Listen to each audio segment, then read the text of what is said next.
효과를 낼 수 있는 네, 분야다. 충분히 인정받고 들어가서 활기차게 일할 수 있는. 그러니까 지대에 나이가 많아서 하면 안 될 것 같고 경험이 없어서 처음이라서 취업 안 될 것 같고 이런 고민은 할 필요가 없네요. 예, 그 고민은 정말 쓸데없는 고민인 것 같습니다. 네네. 알겠습니다. 사회복지 쪽이 그 페이가 굉장히 적습니다. 어느 정도 정해진 게 있다고 네, 하셨잖아요. 정해진 호봉이 있어서 올해 네. 가이드라인 올해 발표된 게 작년보다 3만 얼마 올랐다고들 얘기하시는데 처음 1호봉 저같이 1호봉 딱 갈 때 한 달에 이 경기도는 서울은 220만 원 정도 되는 거고요. 나머지 지역들 서울 외의 나머지 지역들은 한 206만 원 정도. 네. 제가 그 워크넷 같은 데를 보니까 모집 공고를 보면 거기에 연봉이나 월급 수준이 적혀 있더라고요. 거의 한 200에서 50, 60까지. 200에서 한 206만 원, 이 정도가 제일 많이 있더라고요. 그게 1호봉. 처음 1호봉. 그렇죠. 처음 시작하시는 분들 뽑을 때. 근데 200만 원도 큰 돈이라고 생각하거든요. 왜냐하면 그 주된 직장에서 나오신 다음에 새로운 일을 찾기 위해서 200을 번다는 거는 가정 경제에 엄청난 큰 힘이 될 거라고 생각합니다. 열심히 공부해야 될 것 같아요. 알겠습니다. 근데 가장 큰 문제가 이제 많이 걱정하시는 분들이 취업이 뭐 이런 분야도 있고 자격증 따는 방법 그리고 취업 분야는 이렇고 취업 잘 될 것 같다 하지만 많은 분들이 이제 경험이 없다 보니까 나이도 많고 그러니까 나이 때문에 안 뽑는다. 젊은 사람 위주로 뽑는다. 그리고 경험이 사회복지 관련된 일을 한 적이 없어서 좀 제외시킨다라는 얘기들이 뭐 유튜브나 이런 데 많이 있거든요. 이럴 때 어떻게 어떤 전략 같은 게 있을까요? 뭐 어려운 쪽은 일단 먼저 취업을 할 때 이제 제가 사회복지사를 얘기를 이건 제 생각이니까. 근데 그렇죠. 네. 근데 각자가 사회복지사로서도 해야 되는 수행하는 일과 역할과 역량이 다 굉장히 많거든요. 그러니까 일단 내 상태를 아는 것도 되게 중요한 것 같습니다. 취업에 성공하기 위해서는. 그러니까는 막연하게 뭐 보편적인 거, 남이가 아닌 내가 현재 가지고 있는 내 역량, 내 건강 상태, 예를 들어서 나는 50이지만 힘이 세.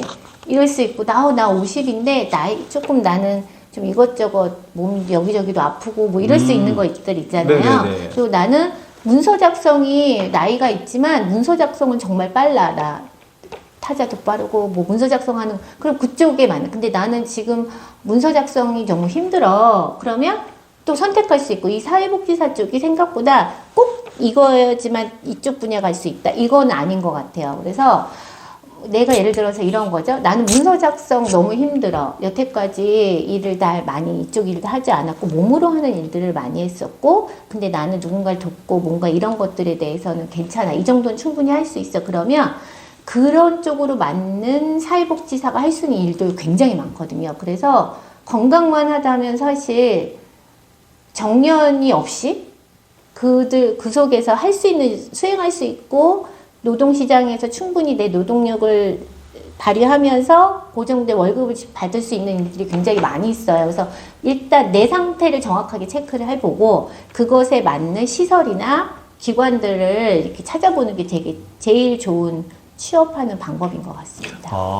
그러면 공부를 시작하시면서 내가 어떤 일을 해왔는지 좀 돌아보고 그리고 내 경력과 좀 연관이 있는 시설들이 있는지를 좀 찾아보고 거기에서 그러면 어떤 요건들을 요구하는지 준비도 좀 해보시고 조금만 내가 요거는 하면 될 것 같아. 요거는 요 공부하면서 조금 준비해서 요거는 내가 갖춰놓으면 나중에 취업할 때 좀 도움이 돼. 이런 것들이 다 도움이 많이 되는 것 같습니다. 네. 보편적으로 나이가 많고 뭔가 경험이 없어서 서류 전형을 안 뽑고 이런 게 아니라 절대 아니라고 생각합니다. 이력서를 내가 어떻게 어필할 거냐. 그리고 그것에 맞는 기관을 또 굉장히 다양하게 많이 있기 때문에 예를 들어서 제가 갑자기 지금 나는 좋은 학교 나왔고 능력도 엄청 좋아서 엄청 해서 난 삼성에 들어갈 수 있어. 절대 못 들어가잖아요. 그쵸. 지금은 안 되잖아요. 있을 수 없잖아요. 아무 저것도 없는데 하지만 사회복지 쪽은 나 이런데 이렇게 저거 해서 이렇게 사회복지 쪽으로 일을 하는데 이런 삼성은 아니지만 뭐 이렇게 이런 일을 할 수 있어라고 시작하는 시점이 충분히 들어갈 수 있는 시장인 거는 확실한 것 같습니다. 되게 중요한 말씀이신 것 네. 같아요. 지금까지 내가 했던 어떤 경력들이 네. 사회복지사 일과 연결만 된다면 네. 시너지 효과를 낼 수 있는 네, 분야다. 충분히 인정받고 들어가서 활기차게 일할 수 있는. 그러니까 지대에 나이가 많아서 하면 안 될 것 같고 경험이 없어서 처음이라서 취업 안 될 것 같고 이런 고민은 할 필요가 없네요. 예, 그 고민은 정말 쓸데없는 고민인 것 같습니다. 네, 알겠습니다. 근데 아까 서두에서 말씀하신 것처럼 네. 미술치료사 자격증도 네. 있고 하셔서 네.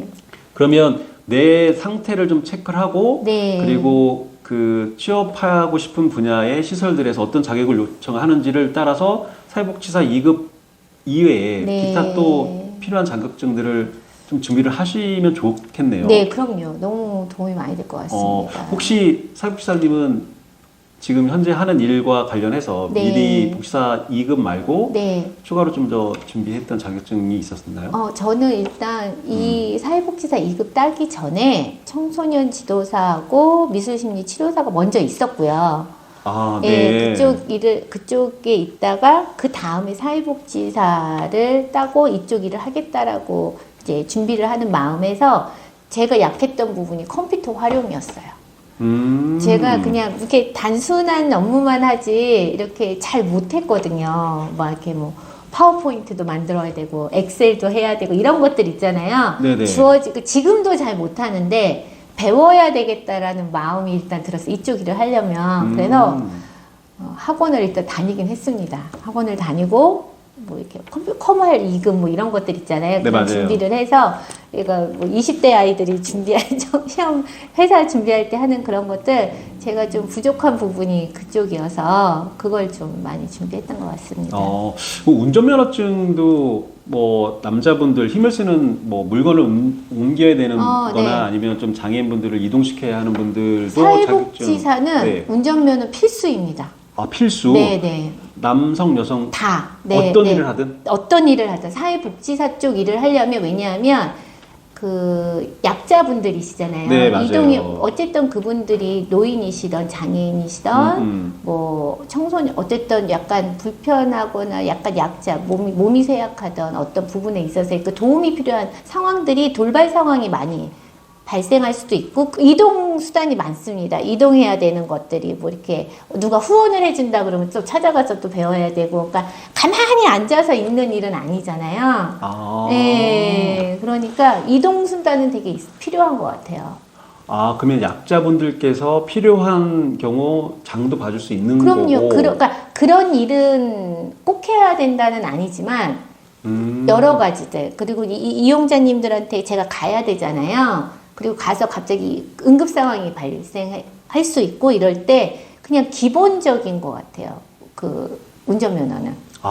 그런데 조금 더 욕심을 내면 그 보통 2종이라고 얘기하나요? 네, 2종 보통. 2종 보통이라고 얘기하나요? 네. 근데 시설이나 기관에서는 보통 2종 보통 1종이라고 그러나요? 1종 보통? 1종 보통. 네, 네, 저는 1종 보통인데 대형 전에까지의 그런 왜 밴 같은 종류, 맞아요. 9인승 뭐 왜냐하면 시설이던 이런 데서도 그 이동하실 일들이 많잖아요. 그분들을 모시고 나들이를 나간다던가 그분들이 뭐 병원 잠깐 움직이시 이런 것들을 할 때 사회복지사가 충분히 그 일까지 수행할 수 있어야 하기 때문에 운전면허는 필수라고 생각합니다. 근데 얘기를 듣다 보니까 네. 일반 보통의 저도 이제 직장인인데 네. 아레날 때문에 되게 많이 부서 간에 싸우기도 하고 사람 간에 싸우기도 하고 하거든요. 이건 내가 할 일이 아니고 이건 니네 부서에서 할 일이고 이걸 왜 나한테 시키냐 이런 마인드를 갖고 이제 직장 생활 하시는 분들 저 포함해서 많이 있을 것 같은데 사회복지사를 하시면 그런 어떤 업무 영역이 딱 정해져 있기보다는 그 약자분들을 대상으로 그분들이 필요한 거를 뭐든지 다 해줄 수 있는 마인드가 있어야 되겠네요. 저도 아직 이쪽에서 일한 지 몇 달 안 됐기 때문에 오래 일하신 분들이 계시니까 제가 아직은 좀 부족하지만 지금 요 단기간 일하면서 느낀 건데 사실 지금 선생님 말씀하신 것처럼 저희 부서에서도 그런 일들이 있고 내 역할, 네 역할에 대한 것들이 좀 더 만연한 느낌도 있고 그것이 내 업무가 아니고 내 거만이라는, 내 거만 충실하게 잘하면 그게 장단점이 있는 것 같긴 한데, 이 사회복지사 일을 하다 보니까 영역에 돌발 상황도 있고 영역에 대한 것들에 대해서 그런 마인드가 있으면 조금 일이 어려운 것 같습니다. 네.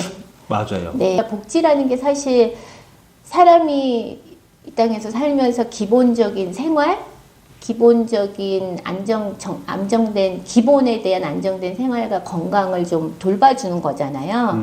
그렇게 더불어서 뭐 돈 많고 내가 내 돈으로 다 해서 복지 되시는 분들도 많이 계시지만, 또 그렇지 않은 분들이 생각보다 굉장히 많은데, 그거는 네가 노력을 안 해서, 네가 뭐 어때서 이렇게 말하고 그냥 저희가 외면하기에는, 더불어 사는 이 세상이 제가 살아야 되는 세상인데 그거는 아닌 것 같고, 같이 살아야 되는 이 세상에서 그 정치적으로도 그렇고, 근데 점점 그런 분들이 생각보다 많아진다라는 거죠.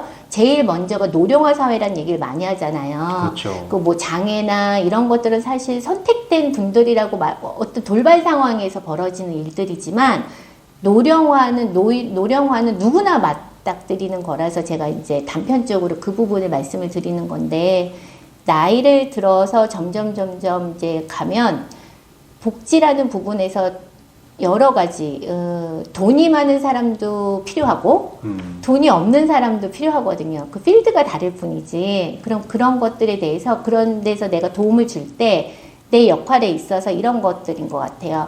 뭐 나는 여기 사회복지사로 가서 이분 생활지도사 하기 때문에 이분에게 이분만 관련된 도움만 드리면 돼, 이렇게 하면 돼. 근데 이분이 그걸 하다 보니, 집에 가서 하다 보니 갑자기 욕실이 너무 더러워요. 근데 난 청소는 절대 안 하는 거거든요. 그 청소하거나 뭐 이렇게 밥을 해드리는 거나 이런 건 정말 안 해도 되는 일입니다. 절대 사회복지사 할 일은 아니지만, 이분의 삶에서 복지 차원에서 건강과 도움이 필요한 것이라면 내가 잠깐 내가 이건 충분히 기쁜 마음으로 요만큼은 해드릴 수 있어, 이런 분이 계시고, 이건 내 일이 아니야, 이거는 내가 할 일이 아니야 라고 하시는 분들도 계세요. 그러면 그것은 좀 생각해봐요. 저는 개인적으로 그게 맞나?